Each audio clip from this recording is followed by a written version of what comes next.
Hello friends, there's news about changes to the equipment in golf. I thought I'd give you a little background about that. You know, I've been around a long time. We used to, a big part of my apprenticeship 50 years ago was to repair golf clubs. And the heads used to be made out of a solid chunk of either laminated maple or persimmon. And fast forward to the early 80s, a company called TaylorMade, obviously very famous, introduced metal woods. They were hollow. Some of them, in the hands of a strong golfer, would cave in on the face, but they eventually got to the point where they could make them so strong that even when they went bigger and bigger, they wouldn't cave in. The benefit of bigger was to take advantage of the other change in equipment options, which is that instead of steel, which inevitably would weigh 120 or 30 grams, they started getting better and better results with composite materials, graphite, woven, formed, and much lighter, half the weight. The benefit they thought was that they'd lighten the shaft and add weight to the head. It turned out that the benefit was they could make the club longer.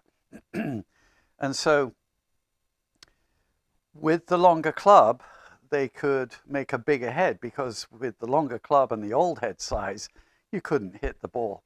It looked like a pea on the end of a stick. So they wanted to go bigger and eventually found out how to use some pretty exotic materials, tungsten and titanium, to do that.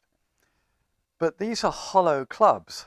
And so now fast forward to the news of the most recent news about golf equipment. The announcement was that the golf ball is going to be changing. Well, the golf ball has, of course, improved over the years. They've found better materials. They've done a better job of distributing and shaping the dimples, which actually helps with the aerodynamics. And the spin rate, of course, is affected by the composite and the construction of the interior of the ball. So they've tried to control this march toward more and more power. The first thing was that they said, well, there's a limit how big you can make the head. And they limited it at 460 cubic centimeters. It's gigantic. And then they limited,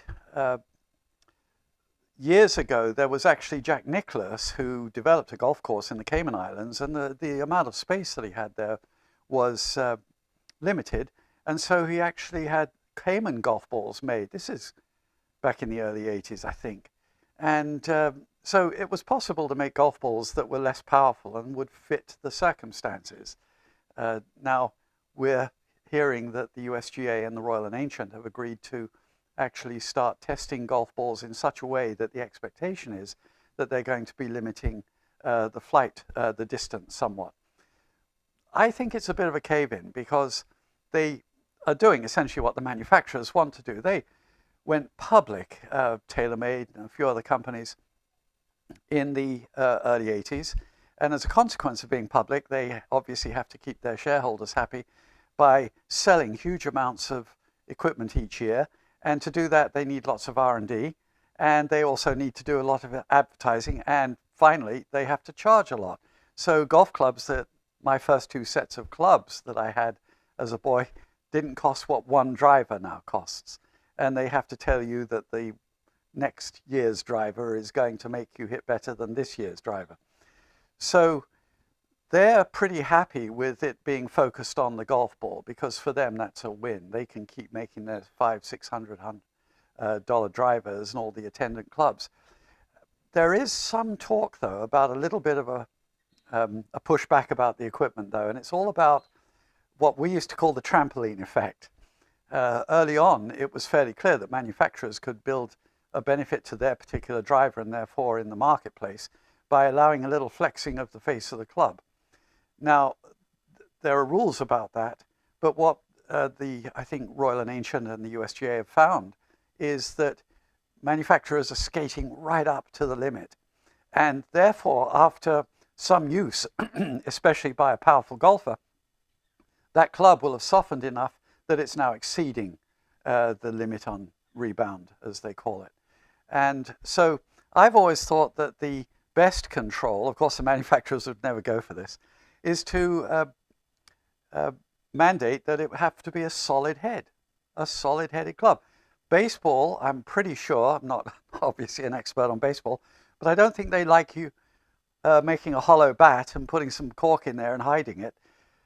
That's essentially what golf manufacturers have done. They've hollowed out the head, and then they can do all sorts of things to magnify the power. So I would have gone back to just solid golf clubs, but I'm probably out of step with reality and the trend.